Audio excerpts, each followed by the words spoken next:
Hello viewers, বিনোদন জগতের সব খবর নিয়ে আপনাদের সঙ্গে এই মুহূর্তে রয়েছি আমি রিপোর্টার মিলা। বন্ধুরা, চিত্রনায়িকা অপু বিশ্বাস তার বাবা মা চলে যাবার পর সুপারস্টার শাকিব খানের পরিবারকে সবচাইতে আপন ভাবেন। কিন্তু অপু বিশ্বাসকে শাকিব খানের পরিবার কতটা ভালোবাসেন সেটা কি আপনারা জানেন? সে ভালোবাসার কথাটি চিত্রনায়িকা অপু বিশ্বাস চমৎকার করে জানিয়েছেন। তার বাবার কথা বলতে গিয়ে বললেন, বাবার চাইতে আমার কাছে আমার কাকা সবচাইতে বেশি কাছের ছিল, বেশি আপন ছিল।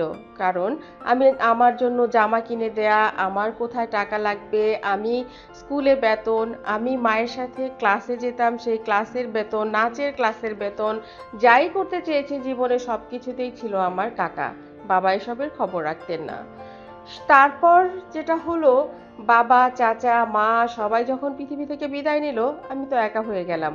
কিন্তু তারও আগে আমার বাবার রিপ্লেসমেন্ট কিন্তু বাবার চাইতে আপন আসলে বলা যায় না, কিন্তু তারপরেও বাবা আমাকে এতটা করতে পারেননি যেটা চাচা করেছেন আমি বলেইছি। কিন্তু আমার বাবা সেটা কিন্তু দিয়েছেন। হ্যাঁ, সেটা শাকিব খানের বাবা। শাকিব খানের বাবা আমাকে কতটা ভালোবাসেন সেটা বোঝাবার জন্য আসলে আমার সামর্থ্য নেই। সত্যি বলতে উনি আমাকে এতটা ভালোবাসা দিয়েছেন যেটা তার মেয়ে মনিকেও দেননি হয়তো। পকেটে করে মসজিদ থেকে আসার সময় আমার জন্য জিলাপি নিয়ে আসতেন, কারণ আমি জিলাপি খেতে ভালোবাসতাম। আমাকে লুকিয়ে সেই জিলাপি দিতেন। মা এবং আমার জন্য সন্ধ্যাবেলা নাস্তা নিয়ে আসতে গেলে আমি কোন নাস্তাটা ভালোবাসি সেটা লুকিয়ে নিয়ে আসতেন। ডবল ডিম দিয়ে চিতই পিঠা নিয়ে আসতেন, কারণ এটা আমি খেতে ভালোবাসি। আর মায়ের যেহেতু ডায়াবেটিস, মা তো একটা খাবে, ওটা আমাকে লুকিয়ে দিতেন।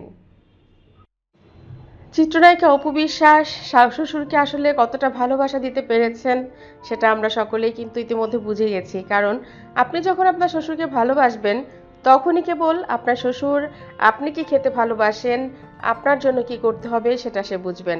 এই যে দুটো কথা অপু বিশ্বাস বলেছেন, যে সে নামাজ পড়তে গিয়ে জিলাপি পকেটে করে নিয়ে এসে অপুকে দিতেন। জিলাপি পকেটে করে নিয়ে আসা কত, মানে নিজের সন্তানের জন্য, ছোট ছোট বাচ্চাদের জন্য দেখেছি আমাদের ছোট্টবেলায় আমাদের বাবা চাচারা যদি মসজিদে যেতেন তখন নিয়ে আসতেন। কিন্তু এত বড় বৌমার জন্য এক জিলাপি পকেটে করে নিয়ে এসে দেয়া এখনো। আর এত চমৎকার একটা পরিবার যাদের কোনো টাকা পয়সার অভাব নেই, যারা জিলিপির দোকান দিতে পারে এমন মানুষ মসজিদ থেকে জিলিপি ভালোবেসে নিয়ে এসে দিচ্ছে, এটা কল্পনা করতে পারছেন যে কতটুকু ভালোবাসা থাকলে সেটা সম্ভব। আরেকটি ব্যাপার যেটা উনি বলেছেন, চিতই পিঠা ডবল ডিম, সেটাও কিন্তু অবশ্যই একটু মার্ক করবার মতো। কারণ তার স্ত্রী যদি জানতে পারেন বৌমাকে ডবল ডিম দিচ্ছে আর তাকে দিচ্ছে সিঙ্গেল ডিম, তাহলে কিন্তু বাংলাদেশের শাশুড়ি হিসেবে একটু হলেও জেলাস ফিল করার কথা। বন্ধুরা, আসলে কি ঘটছে এখানে? অনেক ভালোবাসা, ভালোবাসা আদায় করতে হয়। ভালোবাসা আসলে আদায় করে নেবার জিনিস। কারণ চিত্রনায়িকা অপু বিশ্বাসও শ্বশুর শাশুড়িকে এতটাই ভালোবাসেন, তিনিও যেখানেই যান বাবার পছন্দের মিষ্টি, বাবার পছন্দের খাবার সাথে করে নিয়ে আসতে কখনোই ভুলেন না। আর তাই তো তার শ্বশুর যতটুকু পেরেছেন তার মতো করে ভালোবাসা দিয়েছেন। এই ভালোবাসা অমূল্য।